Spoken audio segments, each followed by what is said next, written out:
Votre foi en Jésus, vous l'affirmez souvent haut et fort à travers vos prières, votre fréquence à l'église. Votre foi en Allah, le tout miséricordieux, il n'est pas question d'en douter. Vous faites vos 5 prières quotidiennes et vous êtes régulier à la mosquée. Vous faites tout ça et pourtant, quand certaines situations de vie surviennent, vous n'hésitez pas à recourir à des pratiques jugées diaboliques et contraires à la foi chrétienne ou musulmane. Pourquoi faites-vous cela? Pourquoi sentez-vous la nécessité de faire ça? Que vous arrive-t-il donc? Êtes-vous certain d'être en harmonie avec vous-même? Je vous pose toutes ces questions parce qu'en allant à la fois à l'église et chez le devin, en prenant des bains nocturnes sur des carrefours, vous êtes traité de syncrétiste. Ce soir, on en parle. Le syncrétisme religieux. Est-ce la manifestation d'une crise identitaire? Pour en parler, j'ai dans ce studio un invité, un habitué de ce plateau. Koulouss Edgar Doglo. Bonsoir. Bonsoir Charles. Merci de votre présence. Merci aussi, plaisir partagé. Fidèle internaute de Guérite TV Monde, bonsoir et merci de votre fidélité à cette émission. En dehors de moi, qui suis-je? Vous prenez grand soin de votre corps au quotidien. Qu'en est-il de votre esprit? Il est temps de trouver la solution aux problèmes qui vous empêchent d'évoluer. Il est temps de débloquer ce qui vous bloque. Il est temps d'apprendre à manipuler les clés de la vie. Pour y arriver, suivez cette émission. En dehors de moi, qui suis-je? Guérite TV Monde vous l'offre pour éclairer votre chemin. En dehors de moi, qui suis-je? C'est tous les jeudis à partir de 21h avec Charles Albandaoui aux commandes. Guérite TV Monde, le leader des web TV. Nous voici de retour sur ce plateau. Le sujet, vous le connaissez déjà, le syncrétisme religieux. Est-ce la manifestation d'une crise identitaire? Pour commencer, Koulouss Edgar Doglo, nous allons nous pencher sur le syncrétisme religieux. Qu'est-ce qu'on peut comprendre par syncrétisme religieux? Bon, écoute, de façon terre à terre, on va définir le syncrétisme religieux comme une pratique hybride. D'accord? Hybride dans le sens où je suis officiellement d'une obédience religieuse, soit chrétien, soit catholique, soit bouddhiste. Et parallèlement à ça, je fais recours à une autre pratique religieuse, mais que je garde en secret. C'est-à-dire, je m'arrange pour que, et ça ne sorte pas, je m'arrange pour que les gens ne soient pas au courant. Et je baigne là-dedans. Et l'autre, je fais profession de foi, que j'adore Dieu de l'autre côté. Et quand j'ai des problèmes, je fais recours à des pratiques et qui engriffent selon la conception de l'obédience, en fait de la foi, de l'obédience à laquelle je suis. D'accord? Et c'est contraire. C'est contraire. C'est-à-dire, on a l'impression que c'est carrément un interdit. Un interdit ou bien c'est de l'hérésie. Voilà. Et justement, le syncrétisme, quand on en parle, il est vrai que ce n'est pas que l'apanage des Africains, ce n'est pas que l'apanage, par exemple, d'un Noir, d'un Béninois. Mais souvent, quand on vient sous nos cieux ici, effectivement, comme vous l'avez dit, le syncrétiste, l'homme qui pratique le syncrétisme religieux, c'est l'homme qui est, comme on le caricature, à l'église le matin et peut-être dans un couvent le soir. Ouais. Qu'est-ce qui peut bien justifier cela? Bon, en fait, je veux préciser quelque chose. En fait, faut pas généralement, les gens définissent le syncrétisme et par rapport aux valeurs endogènes, d'accord, par rapport à la tradition. Oh oui. C'est pas forcément, le syncrétisme n'est pas forcément, ne met pas en opposition, ou bien c'est pas, ça ne met pas en opposition deux religions, et en fait forcément la tradition. Il y a des gens, il y a par exemple du syncrétisme entre le musulman et le chrétien. Oui. D'accord? Vous voyez un peu. Bien sûr. Et entre le musulman et le bouddhiste, ainsi de suite. Ainsi de suite. Donc, voilà. Donc, qu'est-ce qui le justifie? Vous voyez, et on le dira toujours, et on ne cessera jamais de le dire, c'est que la religion qui est normalement, d'après, dans son étymologie, quand on s'en réfère au mot grec qui veut dire ligare, qui veut dire se relier, c'est-à-dire être relié au logos, c'est-à-dire entre le logos et soi, entre le macrosome et le microsome, c'est-à-dire c'est cette connexion qui relie, c'est cette connexion qui existe entre le macrosome et le microsome, sans intermédiaire. Mais force est de constater aujourd'hui que la religion telle qu'elle est conçue, telle qu'elle est libellée, ne permet pas à l'homme de se relier, c'est-à-dire de créer cette connexion-là. D'accord? Pire, vous voyez, il y a des gens qui sont dans des religions, la plupart, c'est-à-dire 90%, je dirais même 99% des religieux ne connaissent même pas ce dans quoi ils sont. Est-ce que vous voyez un peu? Ne savent pas ce qu'ils adorent, ne savent pas, c'est-à-dire n'ont aucune connaissance des pratiques, de ce qu'ils font. Est-ce que vous voyez un peu? Résultat, quand des problèmes de vie s'opposent à eux, ou bien se posent plutôt à eux, ou bien quand ils ont des dysfonctionnements dans le professionnel, c'est-à-dire dans l'activité professionnelle, ou que ce soit, ils sont confrontés à des envoûtements ou bien des phénomènes spirituels bizarres, d'accord? Ils constatent en réalité que, n'ayant aucune culture, c'est-à-dire n'ayant aucune notion et des techniques, en fait, disons des approches de solutions. Voilà, des approches de solutions dans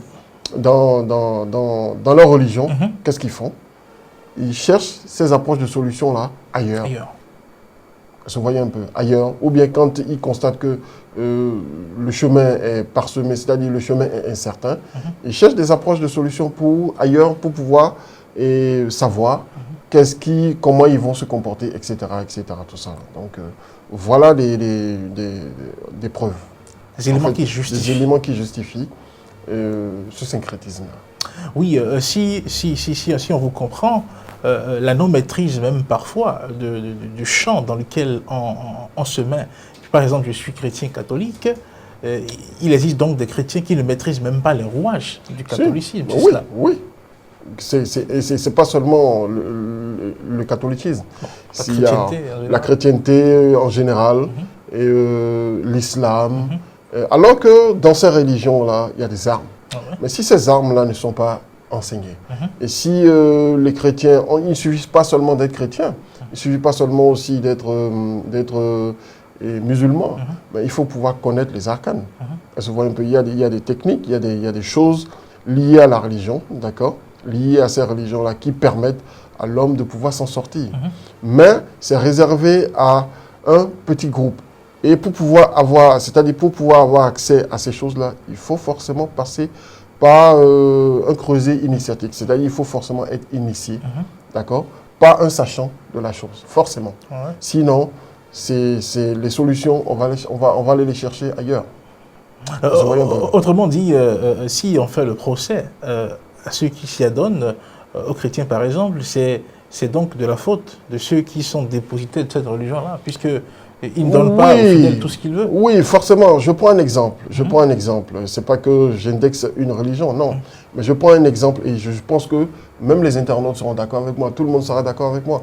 Quand je prends par exemple la religion musulmane, d'accord, pour pouvoir comprendre le Coran, il faut comprendre l'arabe. Il faut apprendre l'arabe. Combien de musulmans lisent le Coran? Combien de musulmans lisent et comprennent le Coran? Combien de musulmans comprennent la dynamique, c'est-à-dire et pénètre le fond, le tréfond même du Coran. Je prends un exemple. Quand je veux vouloir faire un zikr, par exemple, d'accord, pour pouvoir faire un zikr, il faut que j'ai une connaissance bien approfondie. C'est quoi le zikr, c'est la répétition d'un verset, par exemple. D'accord? Je ne vais pas répéter le verset comme ça en l'air. Il y a un certain nombre il y a un nombre bien précis de répétitions que j'aurai à faire dans une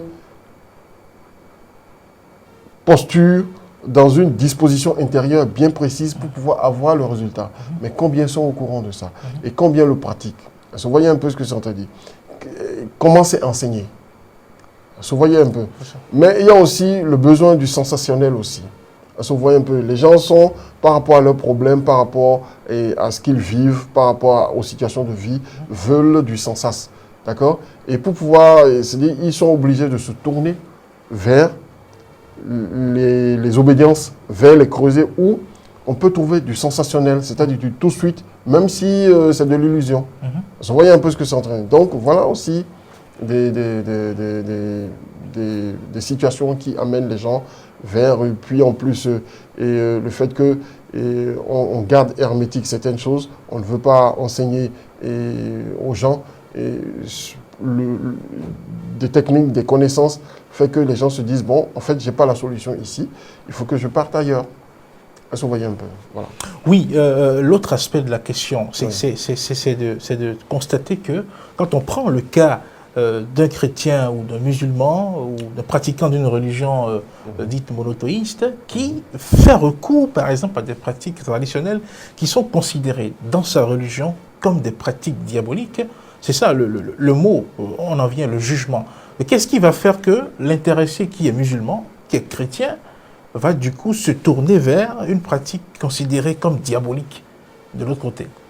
Ouais, je prends par exemple la naissance. D'accord? Comme exemple, je prends la naissance. Un chrétien qui met par exemple en griffe et un enfant qui est atteint de la trisomie 21 par exemple, qu'on appelle en fait les Mongols. Ouais, les Mongols, voilà. c'est bien ça. Donc trisomie 21. Et du point de vue de la religion, c'est-à-dire il n'y a aucune explication.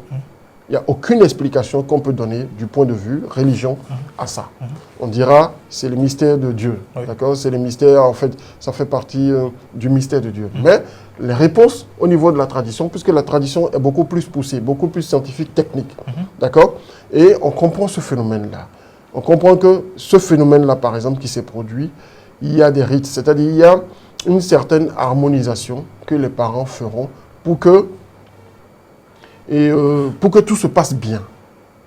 D'accord? Et que cet enfant-là, même s'il doit garder les séquelles de cette maladie en griffe, je dirais, en fait, de ce phénomène-là, d'accord? Ça permettra aux parents de pouvoir faire quoi? De pouvoir s'émanciper. Pourquoi? Parce que dans notre tradition, ce phénomène-là est considéré comme un blocage. Mais en même temps, comme une félicité. D'accord? Blocage quand il n'y a pas harmonisation. Félicité quand l'harmonisation se fait. Est-ce que vous voyez un peu? Mais ça, par exemple, il n'y a aucune explication de l'autre côté. Est-ce que vous voyez un peu? Il n'y a rien qu'on fera pour pouvoir harmoniser, d'abord pour pouvoir faire comprendre ça et faire l'harmonisation après. Même chose quand je prends le phénomène des jumeaux, par exemple. Tout récemment, il y a un prêtre qui est monté au créneau et qui a dit les rites liés aux jumeaux peuvent se faire dans l'Église catholique. Pourquoi? Je ne vais pas revenir sur ça, je ne vais pas en parler tout de suite. Mais il faut comprendre que les gens ont compris que les fidèles de ces religions-là sont... Il y a comme on le dit chez nous, on dit quand on ne sait pas là où on va, ou bien quand le devant est incertain. On sait d'où l'on vient. On sait d'où l'on vient. On sent qu'il retourne toujours. Voilà, voilà, forcément. Oui. Donc, qu'est-ce qu'il faut faire? Il faut essayer d'innover dans les pratiques pour pouvoir retenir ces gens-là. Mais l'énergie ancestrale est très forte et on constate, et on voit ce qui est en train de se passer aujourd'hui. Les gens ont besoin... Et les gens ont constaté qu'ils sont en perte d'identité, c'est-à-dire qu'il y a une crise identitaire qui est là, qui est constatée de tous. Et les gens ont commencé, mais aujourd'hui, parce qu'ils sont trop ancrés dans ces religions-là, donc ils ont honte, d'accord, d'afficher, ils ont honte de revenir parce qu'ils se disent comment on va les traiter, on va les taxer de ci, et ceux qui ne comprennent pas, etc. Tout ça là. Donc c'est ça qui fait qu'aujourd'hui, certaines personnes préfèrent se cacher pour le faire. Est-ce que le fait de juger ces pratiques-là de diaboliques, par exemple, est-ce que ce jugement-là, est-ce qu'il est fondé? Parce que quelqu'un qui se dit chrétien, on ne comprend pas comment il fait pour sauter le verrou de sa foi chrétienne pour se retourner vers ces pratiques jugées diaboliques de l'autre côté. Finalement, est-ce que c'est un jugement qui est fait pour dénigrer ou il y a vraiment le diable là-bas? Non, ben écoute, le diable est partout. Le diable aussi est à l'église. Le diable aussi est partout. Et si le musulman parle de shaitan, ça veut dire que shaitan aussi est présent. au niveau de la religion musulmane. Si le chrétien parle de Satan, ça veut dire que Satan aussi est présent. C'est-à-dire qu'ils sont conscients que le Satan existe. D'accord? Mais avant de parler de l'existence physique de Satan, il faut comprendre que c'est l'ignorance, en fait. L'ignorance. D'accord? L'ignorance qui fait que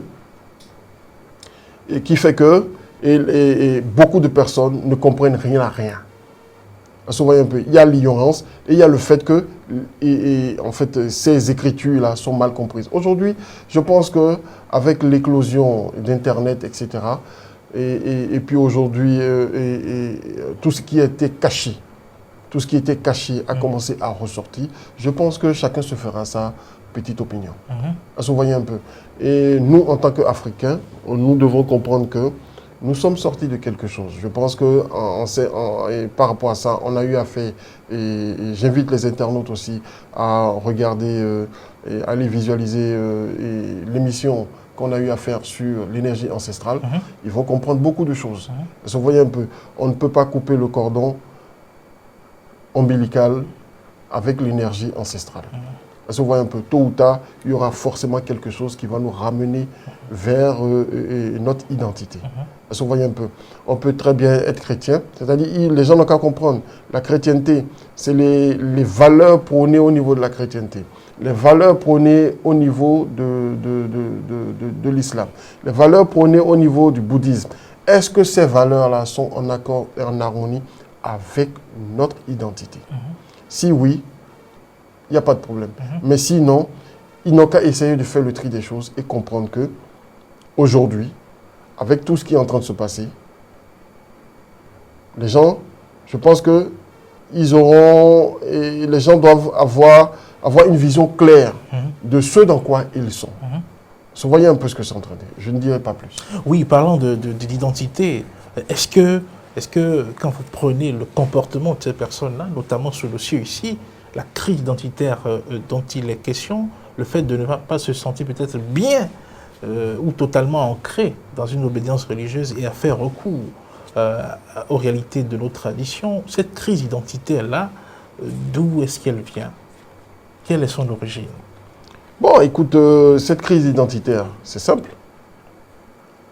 Je pense que l'Africain était en parfaite harmonie avec lui-même avant que les Blancs ne viennent. Je pense que c'est le début de cette crise identitaire. C'est-à-dire, le Blanc est venu à constater que nous avons une avance. En fait, ce peuple que je suis venu voir a eu une avance millénaire sur nous. Comprend tout. Mange déjà avec la cuillère. Fais ci, fais ça. Qu'est-ce qu'il faut faire? Ils sont venus, ils ont désorganisé, ils ont pris tout ce que nous avons comme connaissances, etc. Tout ça là, ils sont allés, ils ont sublimé et ils sont revenus nous dire en réalité que nous n'avons aucune culture. Donc cette crise identitaire a commencé depuis l'apparition des Blancs sur le territoire noir africain. Vous voyez un peu. Et par rapport à ça, nous on les a crus bêtement. Pourquoi? Parce que dans notre tradition, la peau blanche, il y a une divinité qu'on appelle Lissa. D'accord? Et cette divinité-là, et l'apparition, quand cette divinité veut apparaître dans les plans et dans le monde interne, elle apparaît avec une peau blanche. C'est-à-dire c'est une divinité à peau blanche. Qu'on appelle Lissa, qui fait référence à l'albinos. C'est ce qui a trompé nos ancêtres, ça. D'accord? Et nos ancêtres se sont dit, ah, ce sont les Lissa qui sont arrivés. C'est pour ça qu'ils ont baissé la garde, c'est tout. Ça se voit un peu. Avant de comprendre la supercherie, c'était trop tard. Ça se voit un peu. Donc c'est ça, c'est fondamentalement, en fait, je parle par rapport, par rapport au peuple noir et la divinité blanche. Le Lissa, en fait, ce n'est pas seulement l'apanage du Béninois, c'est l'apanage de tous les Africains. Là où il y a la peau noire, il y a ce phénomène-là qui se produit. Vous voyez un peu ce que c'est. Donc, c'est par rapport à ce phénomène, nos parents ont pensé que c'était des Lissa qui étaient arrivés, c'était des divinités qui étaient arrivées. Ils n'avaient pas compris. Et le malheur s'est installé chez nous. Donc, dès cet instant, les autres ayant compris, ont essayé de planter le décor de la dichotomie identitaire Et voilà où on en est aujourd'hui. Ah oui. Vous voyez un peu ce que c'est en train de dire. Parce que quand on regarde un peu ce qui se passe dans le monde, il y a des choses aujourd'hui, il y a des valeurs qu'on essaie encore de nous imposer. D'accord? Des valeurs qu'on essaie de nous imposer qui sont contraires à nos valeurs, qui sont contraires à nous, à notre identité. Vous voyez un peu. Mais que faire? Quelle est l'intention qui se cache derrière? Il faut que nous, en tant qu'Africains, qu'on puisse comprendre et qu'on puisse voir de façon claire et se réveiller et préserver notre identité. Le chrétien, par exemple, qui recourt par exemple, au Fa ou qui va faire des pratiques, qui va faire des sacrifices et qui se rend compte que dans sa vie, un problème est réglé, est-ce à dire que du côté où il est allé, il y a plus de vérité, il y a plus de, comment dirais-je, la solution là-bas est plus réelle que dans son église où il va... Écoute, le chrétien qui va consulter le Fa, il ne fait rien de mal, puisque le Fa, il y a l'autre nom du Fa se retrouve dans la Bible. Quand David disait « Apportez-moi l'éphod, que je consulte le Seigneur », l'éphod c'était quoi? L'éphod c'est l'oracle.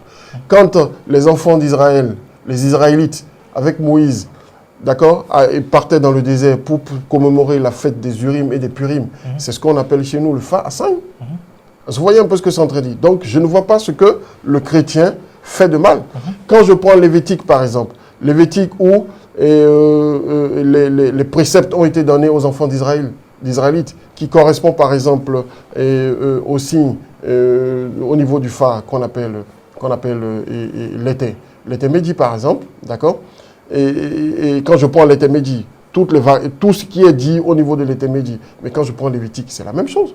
Se voit un peu les interdits où les enfants d'Israël ne devaient pas manger et ne doivent pas manger les poissons qui n'ont pas d'écailles, etc., etc., etc. Tout ça là, ça représente quoi? Qu'on me dise. Vous voyez un peu ce que c'est en train de dire. Donc, le chrétien qui va vers le Fa et qui trouve satisfaction, il ne fait rien de mal. D'accord?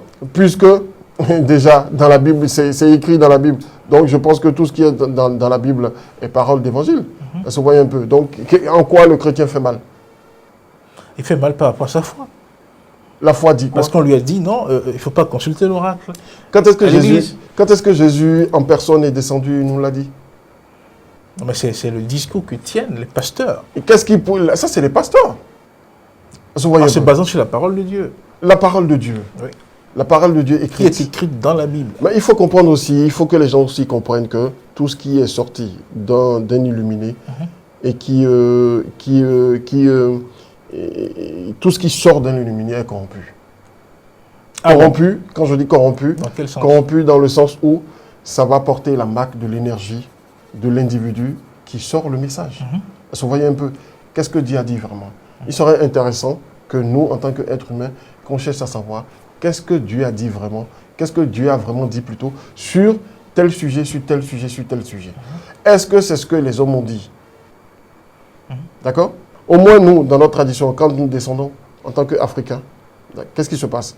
Il y a des rites que nous subissons, il y a des initiations que nous subissons. Et ces initiations-là ne sont pas des initiations fermées. C'est des initiations qui nous permettent, qui nous ouvrent nous-mêmes au monde divin.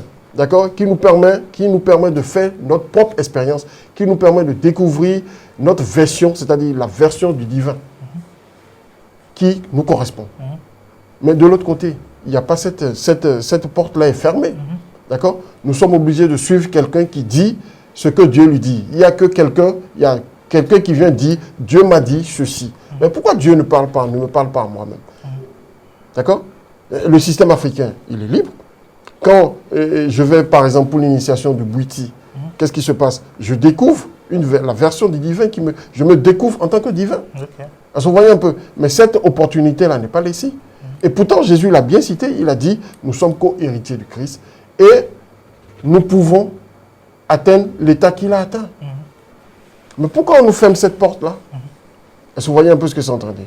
Bref, on ne va pas aller dans ce sens-là. La question ici, c'est il faut que l'Africain comprenne qu'il sort de quelque chose. Et que, contrairement à ce qu'on lui a dit, que c'est un peuple sans culture, sans civilisation, sans rien, que l'Africain commence à comprendre que tout ce qui existe aujourd'hui, disons la majorité de ce qui existe aujourd'hui, est sorti de lui. D'accord? Est sorti de lui. Donc, et que son énergie, sa culture, sa tradition, sa religion est très forte. Et que aujourd'hui, le monde étant en perte de vitesse identitaire, et que tout le monde converge vers la terre africaine, l'Africain doit se poser la question de savoir, mais pourquoi tout le monde vient vers moi? Pendant que on nous impose ceci, eux tous, ceux qui nous l'imposent viennent vers nous pour se ressourcer. L'Africain n'a qu'à comprendre ça. N'a qu'à se poser cette question-là et trouver des réponses. En se posant cette question-là, ils vont trouver les réponses, forcément. Vous voyez un peu. Voilà. Merci, ce sera votre mot de la fin sur ce sujet-là. Le syncrétisme religieux est la manifestation donc d'une crise identitaire. On peut mentir aux autres tout le temps, mais il n'est pas possible de se mentir à soi-même et de savoir qu'on ne se ment pas soi-même. Ne soyez pas esclave de vos peurs, c'est de vos craintes. Ayez le courage de vous mettre à l'endroit où vous vous sentez en paix et en harmonie avec votre être profond. Bonsoir chez vous et à jeudi prochain.